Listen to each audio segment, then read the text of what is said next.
Hello and welcome back to the Villa View. A few months ago we introduced a Player of the Month video feature. It went down quite well and you obviously voted in your numbers and you voted for Millie Ednack to be the Aston Villa Player of the Month for the month of March. We didn't do anything for April because quite frankly it was pretty dismal other than the Gabriel Bonlahor goal against the mob down the road.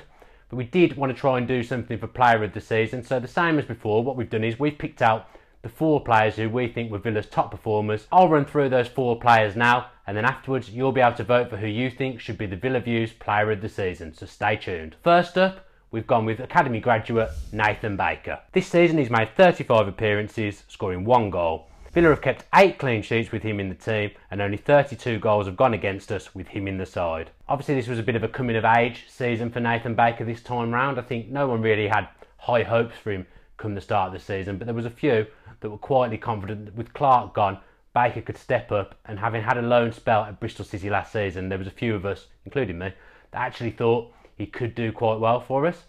Initially he lost his place when James Chester joined, but then when Tommy Elphick got injured in Steve Bruce's first game against Wolves, Baker came in and formed a really good partnership alongside James Chester, and since then he's pretty much been a mainstay in what has been a stingy defence. He's always been a blood and guts player, but he's added other facets to his game this season. He seems to time things a lot better, he's not as rash. Injuries have been a problem for Baker in previous seasons, but not this season, and in fact when he did have his one injury spell, we really did miss him and we looked to struggle when he wasn't there alongside James Chester. His memorable moment of the season was probably his first ever goal. It's been a long time coming, away at Brighton in November, just as he was beginning to establish himself in the team. That'll go down as his high point, but there's also an honourable mention for his involvement in Gabby's goal against Birmingham, because he really did so well to keep the ball alive, and that goes to show that he really does have a never say die attitude. So well done to Nathan, a really good season for him and a deserved nomination from our point of view. Next up, it's the man that's ended up becoming the club captain. It's James Chester. Chester's played 46 games. He's actually appeared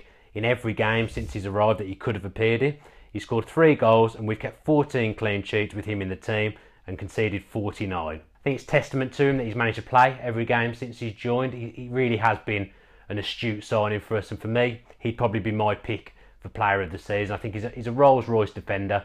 He's always where he should be, and I think you get from the comments that he makes after games, you see that he gets Aston Villa. He understands what it takes to be at Aston Villa, and I think his previous championship experience has been invaluable, and I think Bruce really trusts him as well, having worked with him when he was at Hull. For me, as I say, he's been our best player this season. He's never ever let us down. I can't think of a single bad game that he's had. Memorable moments for him would be his winners against Derby and Wigan. That was in the midst of a real good run for the Villa defence, and obviously to see him pop up with 2 winning goals was an added bonus, and his 3 goals is actually a reasonable return, especially as he isn't the biggest defender in the world. Perhaps his biggest achievement this season, other than becoming club captain of Aston Villa, is the fact that he's actually become my personal favourite player. So well done, James, and I look forward to you leading us to glory next season. The third nominee is the man we signed from Crystal Palace, the Aussie warrior, Millie Ednack. Ednack's played 34 games and he's contributed 2 assists. With him in the team, we've kept 11 clean sheets and we've actually only had 31 goals go against us in 34 games when he has played, so that's incredible. Also, the fact that we didn't actually win a game without Millie Ednack this season, so that goes to show you how important he was since he joined. Real leaders don't necessarily need the captain's armband to prove their worth, and he's been a vocal presence both on and I imagine off the pitch all season. He's a brick wall in front of that back 4, and he's really contributed to the fact that we have had, as I mentioned before, a really stingy defence, so I'm really pleased with how he's performed. As I say, you notice when he's not there, and you can't help but notice him when he is there, such as his involvement in the game. He was a key component in our run of clean sheets towards the back end of the season when we actually thought that we may have a slim chance of promotion. It was a shame to see him miss the end of the season, but you know that if Villa are to do well next season, that he will have a big part to play, although I do think at the moment we are too over-reliant on him. Ednack's memorable moments have to be his assist for Jonathan Kodjia in the autumn for the winning goal against Blackburn, and also his performance towards the back end of the season when he moved to centre-back against Sheffield Wednesday. He really organised and cajoled those around him, and he actually put in a really good display in what is not his natural position, and maybe that's a sign of the future of what's to come for him. Maybe he can move back in his latter years to centre-back, but for now, the Villa fans will be happy to see him destroy midfields in front of the Villa back 4. The final and most obvious nomination is our own Jimmy Danger. It's the Ivory Coast international, Jonathan Kodjia. Kodjia's played 36 games for Villa this season, scoring 19 goals, and he's actually scored 40% of our goal output this season, which is quite frankly shocking in some ways, but to him it's a really good stat because it shows you how important he's been to the cause. He's had an unbelievable season, a terrific season. He can do a bit of everything. Perhaps the only thing that lets him down is his passing, but he's good with both feet, he's good in the air, and he has scored a variety of goals, and he's undoubtedly become our most important player, because without him, I think this season we may well have been in relegation trouble. The goal output, that tells you that. He's actually scored 18 goals under Bruce, having only scored 1 under Roberto Di Matteo, so it shows you that Bruce has actually managed to get the best out of Jimmy Danger.